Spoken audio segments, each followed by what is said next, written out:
친구가 원수보다 더 미워지는 날이 많다. 친구가 미워지는 날이 많대. 그런데 거기에는 비교가 쓰였네. 그러니까 이렇게 비교를 하니까 미움의 정도가 강함을 갖다가 느끼게 해주네. 티끌만한 잘못이 맷방석만하게 동산만하게 커 보이는 때가 많다. 잘못이 커 보이는 때가 많대. 티끌만한 잘못이고 맷방석만하게 동산만하게 커 보인대. 여기에서 보면 일종의 이제 약간의 과장이 좀 들어있는 것 같아. 잘못이 티끌만하다? 엄청 작은 잘못을 얘기하는 건데 맷방석만하다. 농사 때 쓰이는 어떤 한 방석, 좀 커다란 방석이지. 그리고 동사는 앞동산, 뒷동산 할 때 동산이고 이것도 어떻게 보면 과장이야. 그리고 요 말과 요 말은 약간 비슷한 의미의 어휘를 반복하고 있네. 이때 잘못은 티끌만해. 그런데 그것이 어떻게 맷방석만 하고 동산만 해. 이러니까 크기를 좀 강조하는 그러한 효과가 있네. 그리고 또 여기에 뭐뭐 하는 날이 많다, 뭐뭐 하는 때가 많다 하면서 뭐냐면 같은 의미의 식구를 갖다가 반복하고 있네. 그러니까 이렇게 반복하니까 뭐냐면 이런 일이 매우 많다, 자주 있다 라고 하는 것을 느끼게 해주는구만. 그렇다면 이러한 일들이 자기의 일상이다. 자기의 일상이다. 그러니까 자기 일상생활을 갖다가 지금 얘기하고 있다라고 볼 수가 있겠구만. 그래서 세상이 어지러울수록 남에게 엄격해지고 내게는 너그러워지나 보다. 세상이 어지러울수록 남에게는 엄격해지고 내게는 너그러워진다라고 하고 있네. 그리고 돌처럼 자라지고 굳어지나 보다. 돌처럼 자라지고 굳어지나 보다라고 하고 있네. 그렇지. 세상이 어떤 그런 혼란스러울수록 이런 일이 있다라고 하는 건데, 한번 보자. 여기 보니까 네, 엄격해지고 너그러워진다. 이게 반대말인데, 그렇다면 여기는 대조법이 쓰였다. 이렇게 볼 수가 있겠구만. 그리고 돌처럼 자라지고 굳어지나 보다라고 했단 말이야. 그렇다면 이거는 비유인데, 대조와 비유를 통해서 뭔가를 얘기하려고 하는 것 같은데, 지금 여기서 보면 이거는 이중적이고 이기적인 어떤 그러한 태도를 말하는 것 같고, 돌처럼 자라지고 굳어진다라고 하는 것은 자, 요렇게 한번 이해를 할 필요가 있겠어. 돌과 나 사이에 공통점이 있는 거야. 그거는 뭐냐면 자라지고 굳어지는 공통점인 거지. 여기서 자라지고 굳어진다는 얘기는 속 좁고 옹졸하고, 그리고 또 부드럽지 못한 거,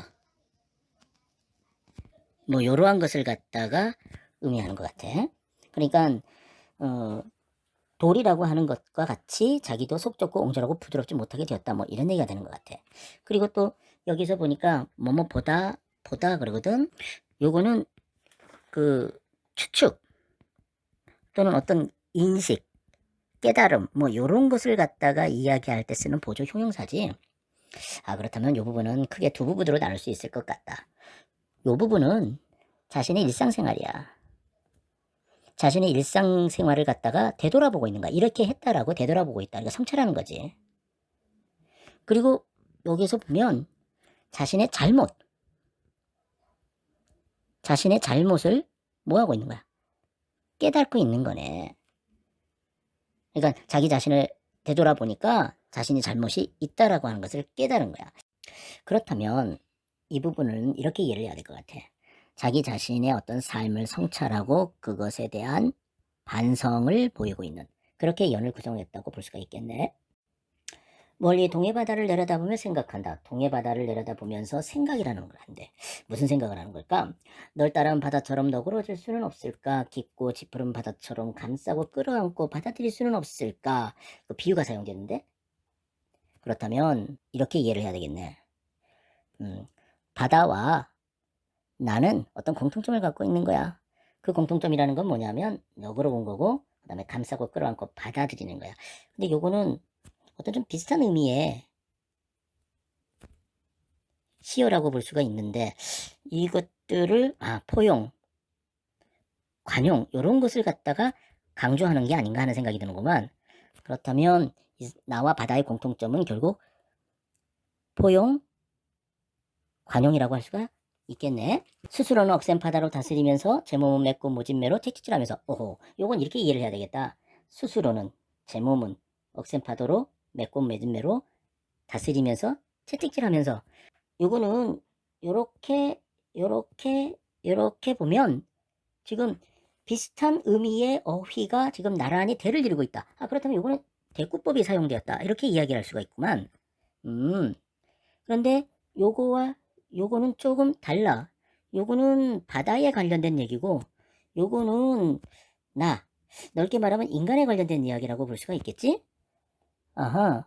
그렇다면 이거는 자기 스스로는 어떤 수단으로 다스리고 채찍질한다는 얘기는 결국 어떤 단련시키고 그 다음에 꾸짖는다 이런 의미로 이해를 한다면, 그러니까 자기 스스로를 갖다가 단련하고 꾸짖으면서 살아야 된다 뭐 이런 얘기를 하는 것 같아.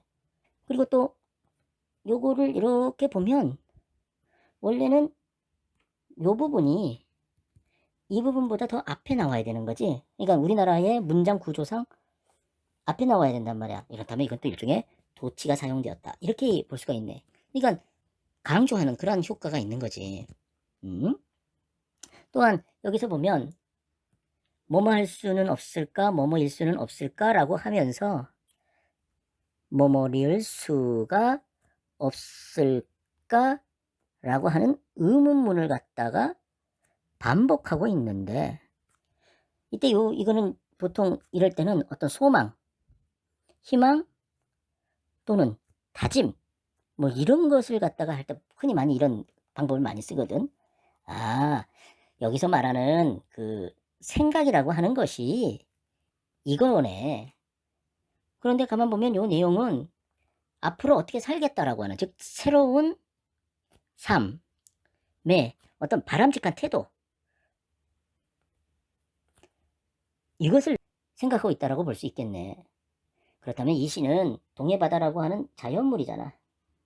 자연물을 통해서 어떤 새로운 삶의 바람직한 태도, 또 그렇게 살겠다라고 하는 다짐, 이것을 갖다가 말하고 있는 시라고 할 수 있겠네. 지금까지의 내용을 정리하면 이 사람은 지금 돌과 바다를 구별하고 있어.